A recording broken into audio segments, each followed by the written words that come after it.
Dale Carnegie, when he wrote How to Win Friends and Influence People, said, remember, we are not dealing with creatures of logic, but creatures of emotion.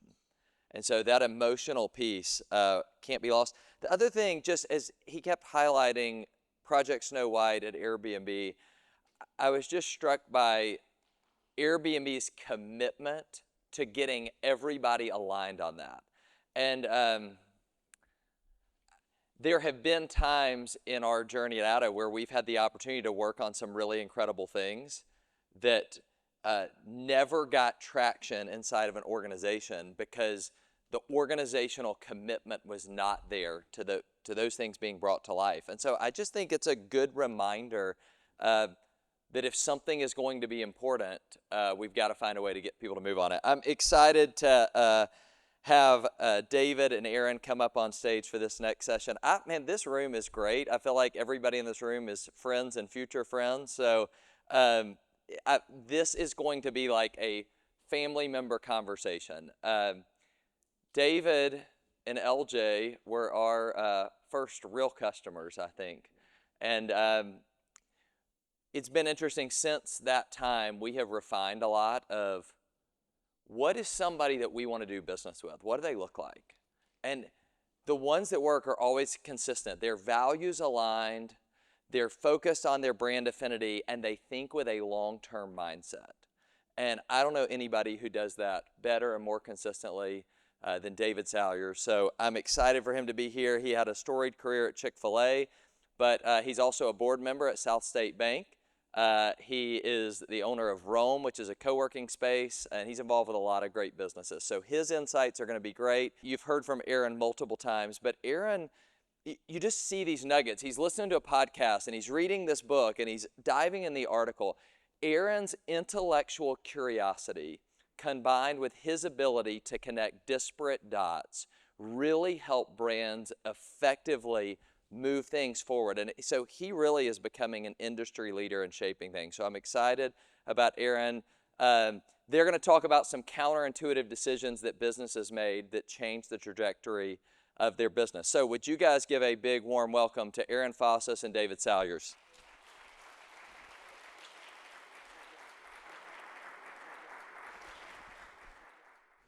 All right.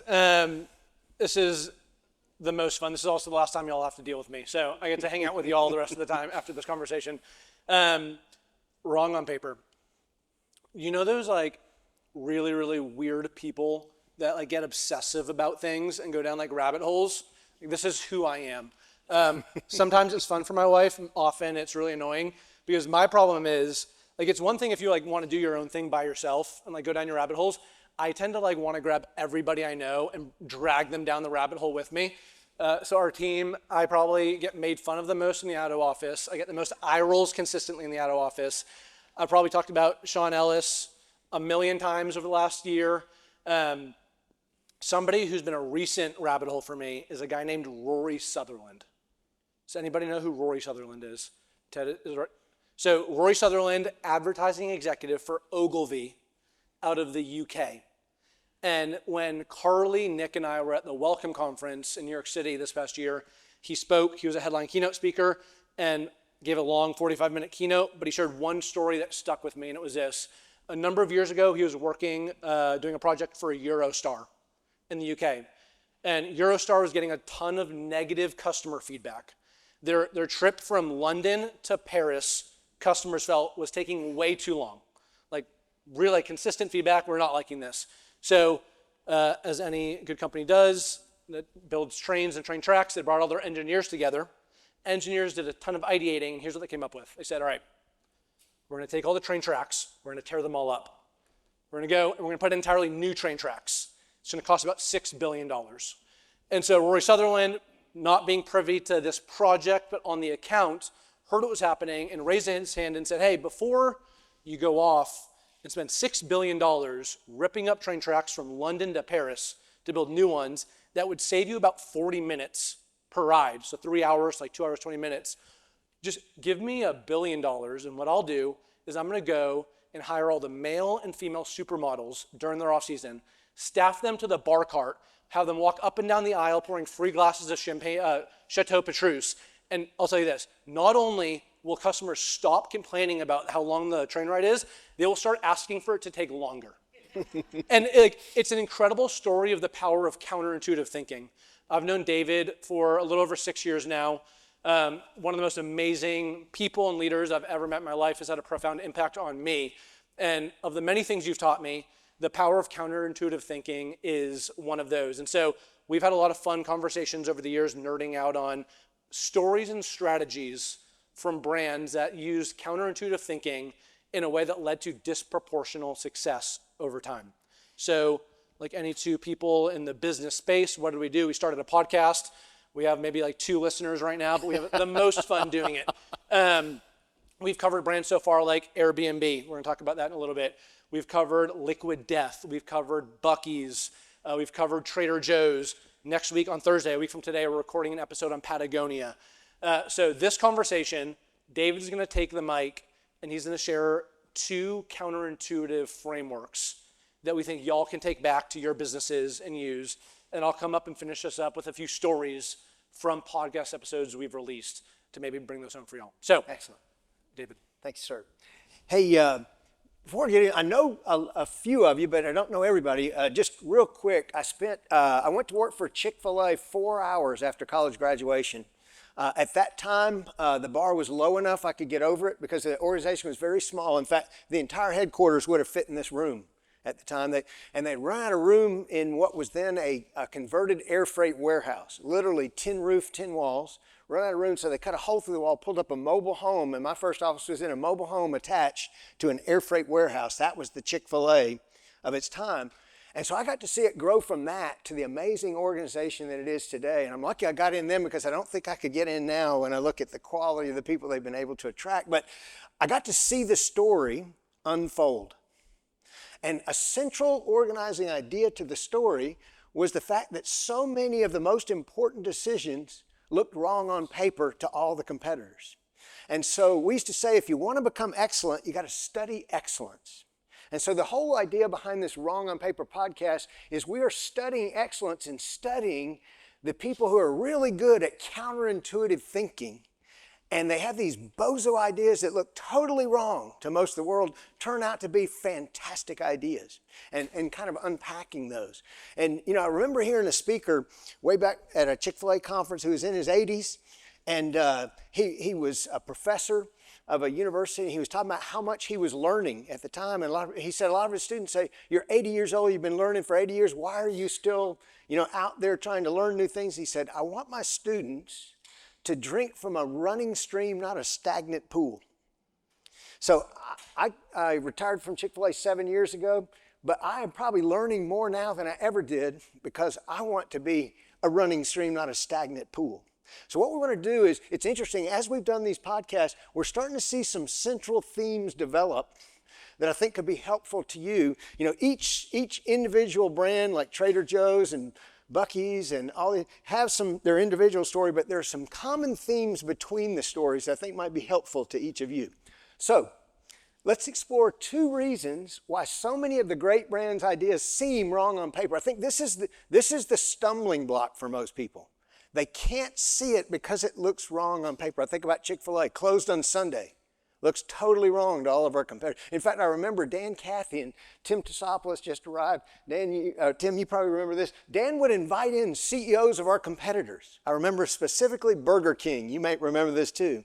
He would invite, and at that time, that was like the 20th new CEO in 20 years. But the CEO would come and we want to be like Chick-fil-A, and Dan would rattle off a series. He said, well, are you willing to close on Sunday? No, what else you got? Are you willing to give half the profits of the restaurant to the person managing the restaurant? No, what else you got? It'd be this whole list of things that made no sense to the CEOs of our competitors, but they made tremendous sense to us. And what I want to do is give you some lenses to look at your business through that and maybe discover some things you've not seen. So I want to unpack kind of some math and science of these remarkable experiences. So let's start with the math of remarkable experiences. Any engineers in the room? Anybody with an engineering background? Okay.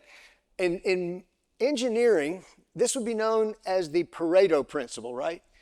Most of us know it as the 80-20 principle. For those not as familiar with it, it basically says that 20% of the input into any system, process, organization, etc., generates 80% of the output. So for instance, at Chick-fil-A, 20% of the products, 80% of the revenue. And it's amazing how universal this is true. It's true in nature, it's true in science, it's true in math, it's true in business, it's true in relationships, it's true in all kinds of aspects of life, that a small amount of input creates the vast majority of output. And finding that small amount of input is the key to the whole thing. But it's interesting, they say life has to be lived forward, but is best understood in reverse. So I've had 7 years now to look back on my time at Chick-fil-A, and I've discovered what I'm going to call a corollary principle to the Pareto principle. It's kind of a twin brother, twin sister idea of this, and I call it the parity principle.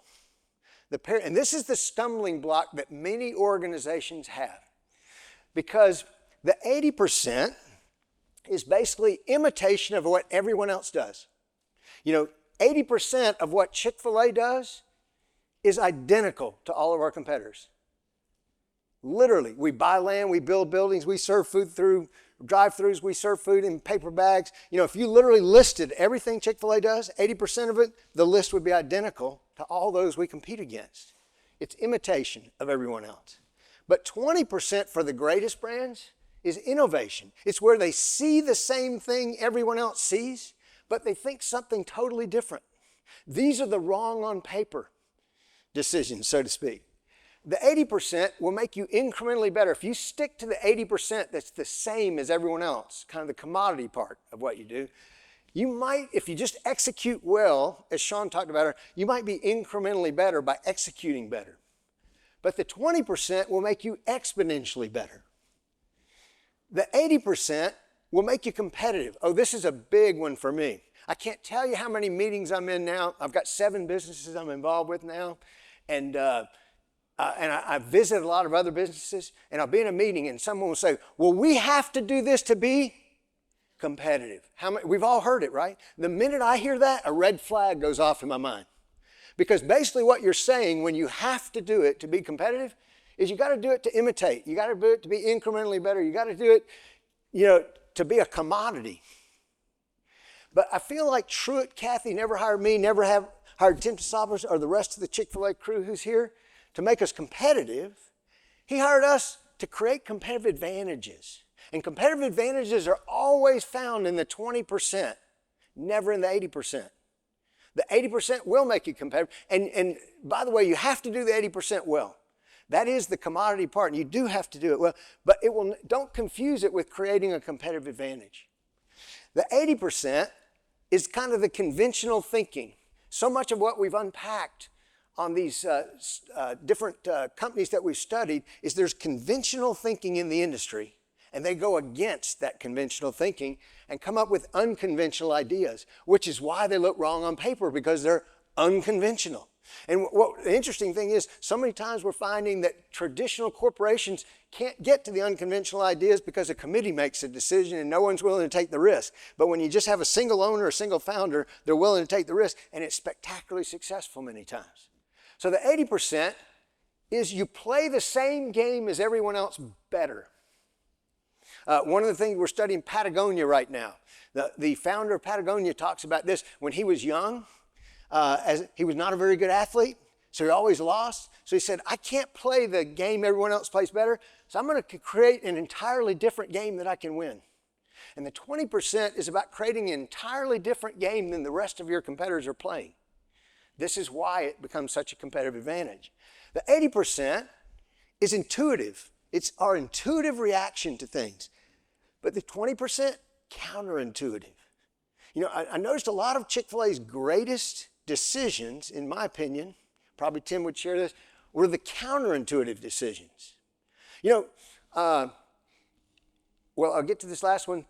The 80% right on paper, 20% look wrong on paper. So I just use one example I think you can all relate to. I could prove to you with data and analytics, the closed on Sunday issue is one I get asked about all the time. How much does that cost you? That's always the question. They've never considered maybe it doesn't cost us, maybe it actually creates more value. But that's not a consideration. It just looks like, because if you just put it on a spreadsheet, I can tell you exactly that Sunday for most restaurants, single best day of the week to be open. For a lot of restaurants, 20% of the revenue for the week. So on the paper, when you reduce all numbers on it, it would never make sense to close on Sunday. But anybody that's been at Chick-fil-A more than 5 minutes would tell you, if we ever open on Sunday, it would be the death of the organization for a lot of reasons the average person wouldn't understand, because it looks so wrong on paper. So why is this? I want to get into the science of remarkable experience to further help you understand this 80-20 principle and why that 20% is so powerful. So many aspects of remarkable experience that we've already said are counterintuitive. It's the opposite of our initial reaction to something. If you were a child yourself or you have children, your child brings this report card home. What grade are you focused on as a parent? Yeah, right there, geography. Immediately, we all know that. We all know that that's what I would focus on now as a parent because I got 3 kids. It's also what my parents would have focused on. It's obvious. It's intuitive. It's the right on paper reaction, right? So let me change the scenario for a minute because I want you to feel something. I want you to feel the difference. I want you to feel a little confused in a sense. Let's change it from an academic report card to a sports report card. So your child brings home this sports report card. What grade are we focused on? Soccer. Why in the world will we focus on soccer on a sports report card, but we focused on geography? We focused on the A+ on the sports report card, but we focused on the F on the academic report card. Why? Which one's right? Which one's wrong?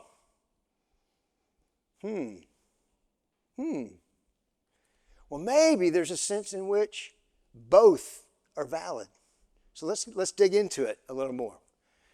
A good friend of mine, a guy named Scott Beck, serial entrepreneur. You may not have heard his name because he's not one that's out front like so many CEOs, but you've probably heard of Blockbuster, Boston Market, Einstein Bagels, Ancestry.com. I could go on. That's Scott Beck. Got unbelievable entrepreneur. He's very confusing to me because he's a very analytical, very engineering kind of mindset. And he told me this, and it took me several years to figure this out. He said the secret to growing a business is to reduce negative variance and increase positive variance. That was not very obvious to me what he meant by that. But now I view it as great wisdom. So let me unpack it for you as I've come to understand it. So, taking that into account, if there was a customer experience report card, we could draw a line through the middle, and in the middle would be kind of a neutral experience, so to speak. And anything above that would be a positive variance. Back to his secret to growing business, reduce negative variance, increase positive variance. Anything below that would be negative variance. So there was a consulting firm called Forrester that did a great research into this idea a number of years ago. And what they wanted to determine, and they studied, I think it was 170,000 businesses, and they wanted to determine what's the difference in economic ROI between creating a positive variance, i.e. moving somebody from a 4 or 5 to a 6 or 7, versus reducing negative variance, taking somebody who's a 1, 2, or 3 and moving them to a 4. What's the difference in return? Well, it was interesting. The difference is 9 times more for the positive variance than reducing negative variance. Isn't that amazing, isn't it? Isn't it amazing? Well, let's take it one step further. So this is the customer experience report card. What about if we changed it to an effort report card and went around and asked organizations across the country, how much effort do you put into increasing positive variance versus decreasing negative variance? And I've asked that question of a number of organizations. I've seen discussions. And almost always, 0% on positive variance because they're so caught up in the 100% negative variance. You know, it's fixing all the problems. The customers are screaming at us about all the problems we got to fix, and we get so focused on fixing all the problems that we totally miss this. And tracking back to this is the F on your child's report card. And it gets our immediate attention, and it can absorb all your attention. And so I asked the question, what if we took some input from Truett? Truett used to say sometimes 10% more effort yields 100% better results. Isn't that refreshing? To know it doesn't take 100% more effort to get. It just takes maybe 10% more, and you can get 100% better in some areas. Well, that's exactly what this is. The positive variance will get you 100% better result. If we just devoted 10% of our time to creating this positive variance and still spent 90% of the time fixing all the problems. This is the sports report card, so to speak, the positive variance. It's working on what we can really do well, but there's more to it. There's science behind this that I want to introduce you to. And before we jump into that, there's a book called The Power of Moments by Chip and Dan Heath. It's a great book. But they said something again. I'm a simple chicken salesman from South Atlanta, so I get easily confused. And when I read this, it was very confusing to me. Maybe it will be to you too. They said great business experiences are mostly forgettable and occasionally remarkable. Isn't that interesting? Great business experiences are mostly forgettable and occasionally remarkable. So the mostly forgettable, anybody want to take a guess why great business experiences are mostly forgettable? What's that? Yeah? Yeah, you got what you expected. So it's mostly forgettable. You know, it's that 1 to 4 on the customer experience report card. You know, it's like, I got what I expected, but that doesn't make it just what I expected. So it's kind of most, but what about this occasionally remarkable? What's that about? So that relates to that 10% more effort to yield 100% better results. So what's up with that? So this is where I want to bring in the science of remarkable experiences. This is an area I think most people don't understand, and if you did, it'll make life a lot easier for you. So it turns out that not all moments are created equal. You know, LJ, we talked about this many times when I was at Chick-fil-A, that not all moments are created equal. Some moments, 2 moments specifically, have disproportionate power and influence on any experience or relationship. 2 moments. So, we tend to think of relationships or experiences as a straight line, like relationships, good or bad, straight line. But isn't it more accurate that an experience or relationship looks more like this?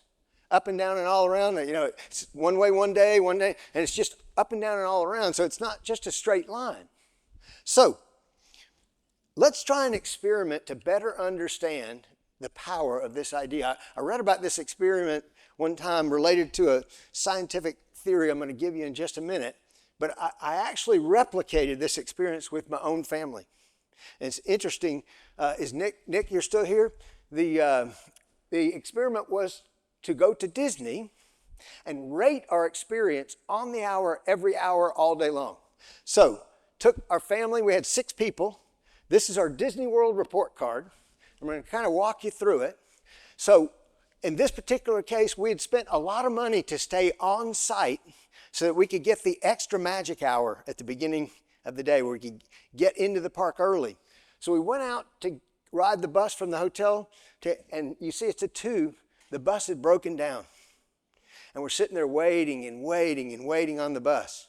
And then we got to the front gate. You can see it gets a little higher, but now we had missed all the, the crowds were now there, so getting in was not so exciting. And then that third little, really small, we got in line for the mine train, and all of a sudden, we heard an announcement. Ladies and gentlemen, the mine train is now down, and we have no idea when it will be back up. So now we're standing out in the hot Florida sun. We got a decision to make. Do we stay in line, or do we leave the line because we have no idea how long this is going to take? But we stayed in line, and that explains that 4th little bump. It did come back up not too long, and we were at the front of the line at that point. So now all of a sudden we had avoided the line by staying in line, and then on and on and on it goes. This was when we rode one of the roller coasters, and at the end of the day, the fireworks.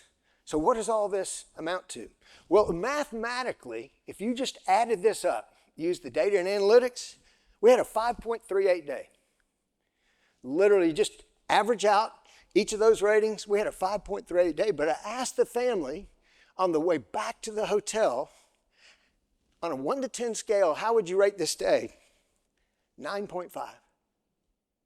9.5. How in the world do we get from a 5.38 to a 9.5? There's no rational explanation for that, except for the fact there's a scientific explanation for that. And it's called, these two moments that have disproportionate power and influence are called psychology's peak-in rule. It turns out that psychologically, the two moments that have disproportionate power and influence are the peak moment and the end moment. The peak moment. So this goes back to what we were talking about earlier with Scott Beck and the remarkable experiences, etc. What most organizations aren't doing is creating a peak moment, because the peak moment has disproportionate power to influence your entire view. And it's not just for a day. It could be for a lifetime. You know, it's like, this is true not just for a day, it's true for a year, it's true for 10 years, it's true over time, that the organizations that create the peak moments in your life are disproportionately powerful in your mind as a great brand. And the peak moments are that 10% more effort to get you up to a higher, and the end moment becomes less important as time goes on. It's interesting, but I think about people, you know, when I get an opportunity to talk to people all across the country about their Chick-fil-A experience, and inevitably, when they'll come talk to me about Chick-fil-A, it's some peak moment that was created. They'll say, I can't believe what you did for my kid's school, or I drove up one day and I forgot my credit card, and I'm so embarrassed. And they're like, don't worry about it. You know, we'll take care of it today. And it's employees seeing opportunities to create those peak moments and having been trained in a culture that leverages those, that knows it's okay to do things there, that creates the peak moments, that then creates these amazing brands. And this is a common denominator among all the brands we've studied, is a cognizance of peak moments and an intentional creation, a design to create those peak moments in the lives of their customers. So, these remarkable moments become a force multiplier of the experience and the relationship. So the wrong on paper companies and leaders, they see things differently. This is where it starts. They see it differently. Instead of business only being an opportunity for monetization, which is where most people end up because we're disproportionately influenced by our chief financial officer and our profits that we have to hit every quarter, they see business as an opportunity for momentization. Every single one of these gave us examples of where it wasn't a monetization issue, it's a momentization issue where they're creating these remarkable moments, because if you'll create those, monetization will never be a problem.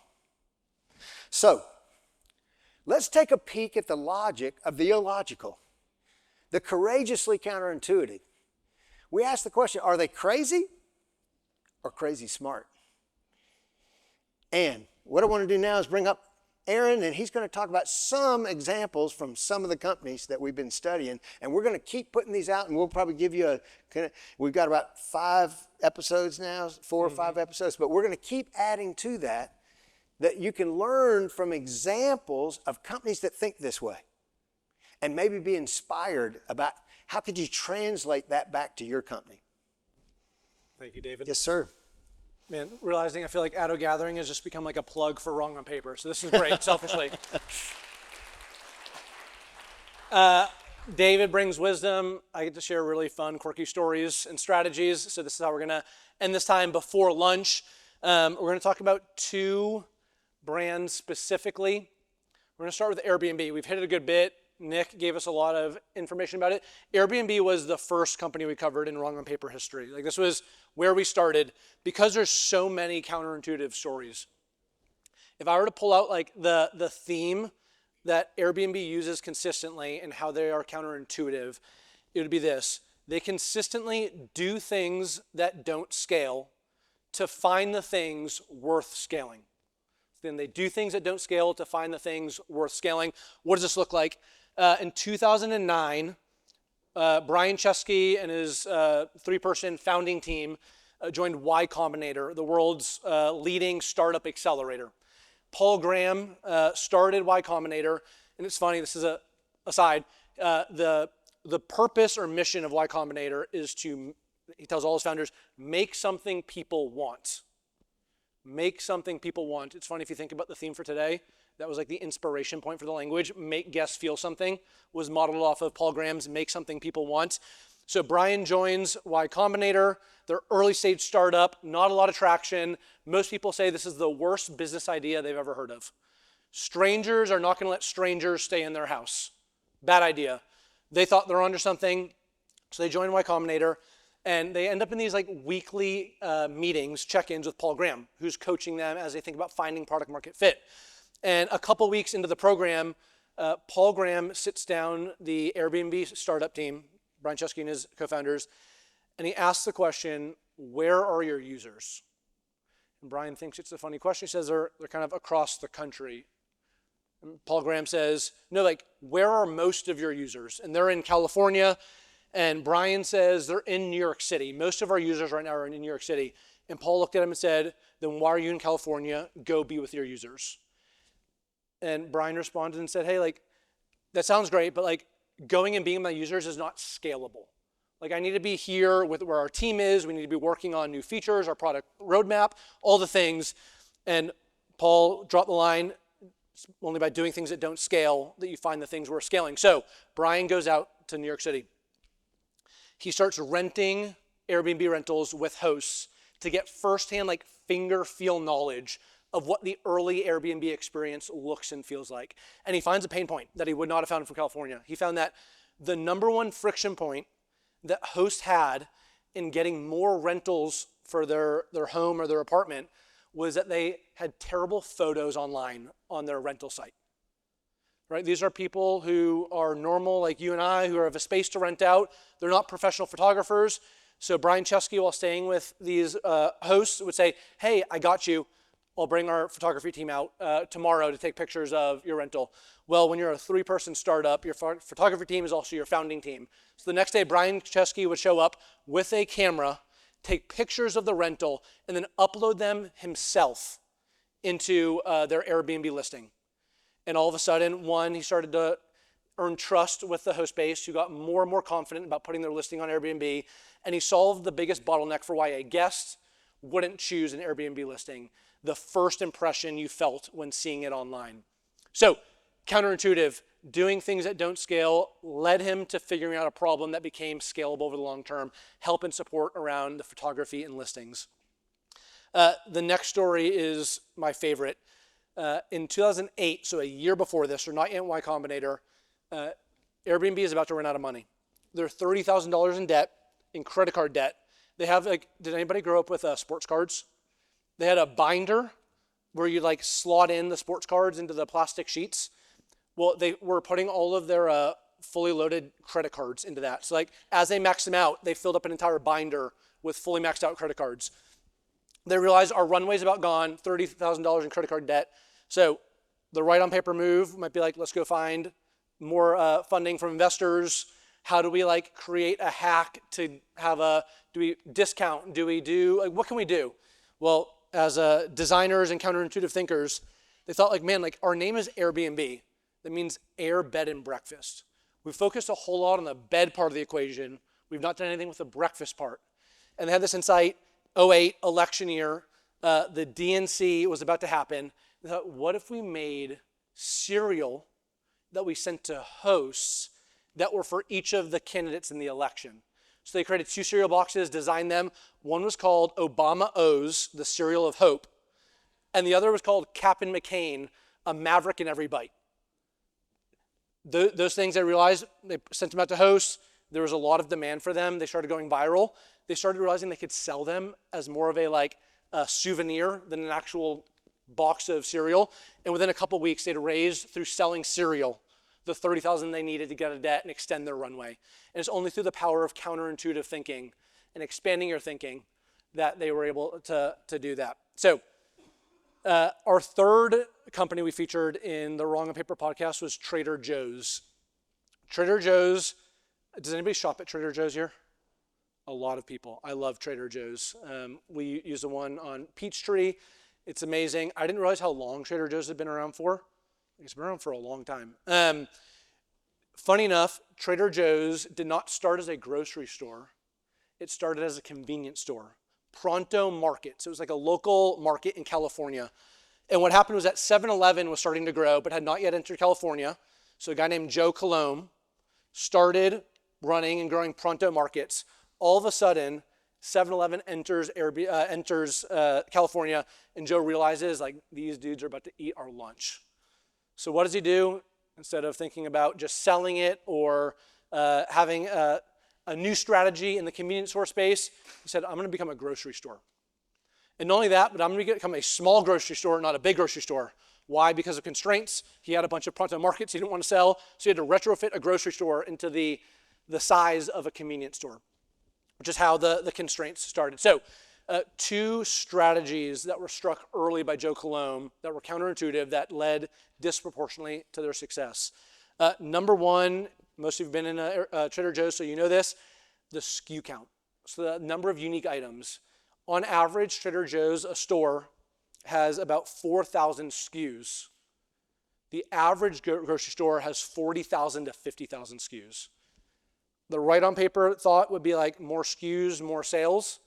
It's funny, Trader Joe's does 3 to 4x the amount of sales per square foot than the average grocery store. They found that actually by focusing and simplifying, they got people to come in, get what they want. You knew you could find what you needed really fast and were able to turn in a really effective way.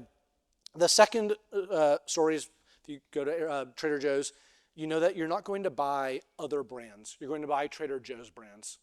About 80% of their products are private label. The inverse, about 20% of the normal grocery store's products are private label. So why does that work for them?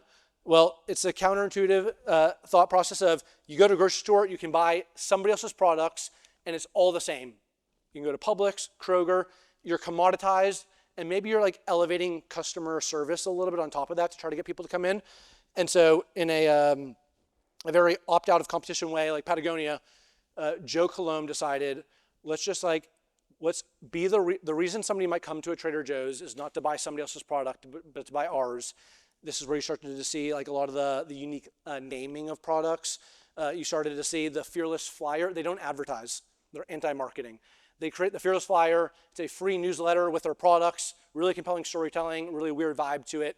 And they found a way that like the reason you come to a grocery store is not to buy somebody else's products, it's to buy our own. So as we close and get ready for lunch, the takeaway is this. When David and I started Wrong on Paper, I think we had like pretty clear conviction on what we wanted to be for. We wanted to be for the courageously counterintuitive.